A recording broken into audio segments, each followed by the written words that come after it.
Hello, my name is Kyle Lamalie at Channel 4 with some breaking news. It has just been leaked that the Dutch are planning a trip to Mars as soon as 2022. In response to this, Barack Obama has stated that NASA will expect it to be there by 2030. It is now a race to Mars. Today, to answer some of the many questions that we have, Dr. Chewy from The Ohio State University is here to talk to us. Hello, Kyle. I'm glad that you are talking with me today. Alright, we don't have much time, so let's dive right in. What prompted this sudden interest in Mars, Dr. Chewy? Well, there has been interest for years to find other planets outside of our solar system, with the goal being to find one with the possibility of life on it. Now, detecting planets outside of our solar system that could be habitable can be quite complex. There are three current methods that we mostly utilize. The first and the easiest is direct detection. This is where we use extremely powerful telescopes to directly look at planets in other star systems. We have only detected a small handful of planets these ways, since stars are so far apart. From this, though, we can find out all of the things that we need to know, such as if it is in the habitable zone, which is the region close enough where life can thrive, what its size is, its mass, which then tells us its density. That's very interesting. What are the other methods that you use to detect the majority of planets outside of our solar system? Then there is the indirect detection methods, such as the transit and the radial velocity method. The transit method identifies planets by using telescopes in space to constantly measure stars' brightness. When we see dips in the star's apparent brightness in a periodic pattern, we can conclude that there's a planet there orbiting that star. Then there is the radial velocity method. This one is slightly more complicated than the first two.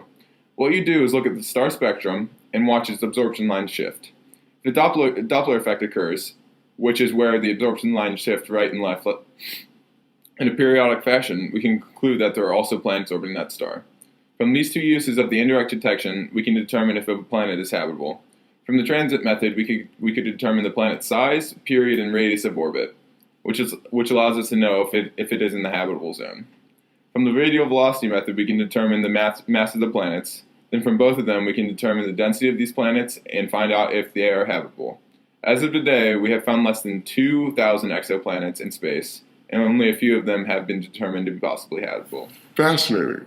But what made all of this sudden interest in Mars instead of all those other exoplanets? As of now, it would take hundreds of thousands of years to travel to the closest exoplanet with current technology. If one day we could travel at the speed of light, it would still take over 4 years to reach the closest exoplanet. And we are nowhere near to achieving this seemingly impossible feat. So it may seem as if establishing life on another planet might just be too impossible, at least in our lifetime. It's just too long of a distance to travel. Because of this, we have turned our attention to establishing life on something closer, and right now our best option is Mars. Why is that? Red Planet would only take about 8 months to get to using current technology, and could possibly be made habitable. There are some complications, though. Currently, we do not have the technology to even launch all the supplies needed to set up the colony. We have only successfully launched a rocket carrying 130 tons of material. We would need to be able to launch about 4 times that amount. So that means we'd need to send 3 unmanned spacecrafts just carrying supplies before we even go, or develop a very advanced rocket. In addition, we do not have the technology to land large objects on Mars because parachutes will not work in the Mars' weak atmosphere. Well, that doesn't seem too bad. I feel like in a few years, with the right funding and man hours put into it, those problems could be easily solved. Those aren't the only problems, though. Once we overcome these obstacles, the travelers will need a liquid water supply, breathable air, food, and shelter to protect them from radiation and temperature. So you're saying that these men and women who are going to live on Mars first will be there in heavily fortified space huts and suits with constant space food and who knows what for water? Well, yes to the space huts and suits.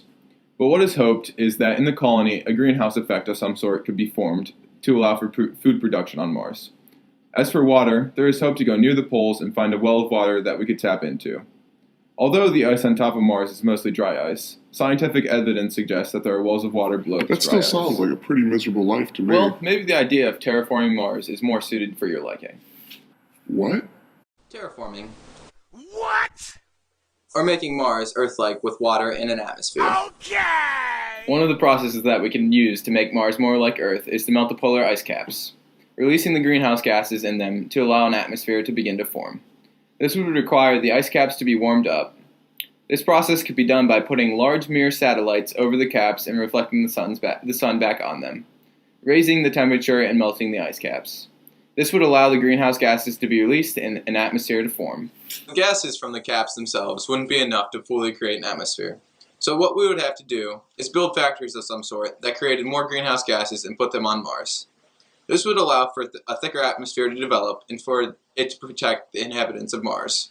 However, even though this would be possible, we would still have to figure out a way to protect the atmosphere from solar wind stripping, due to the fact Mars no longer has an electromagnetic field. So when can we expect to see this starting to happen? This process would take a long time, but in a millennia, we could have a Mars looking like Earth, and humans would be able to live on Mars with only breathing devices, fully protected from radiation, with no spacesuits, able to grow plants like here on Earth, and just be able to live comfortably. We can do that? Unfortunately not. Like I said earlier, we do not have the technology to launch these large satellites. So once again, we would have to develop some new technology. However, it is not impossible to get this new technology.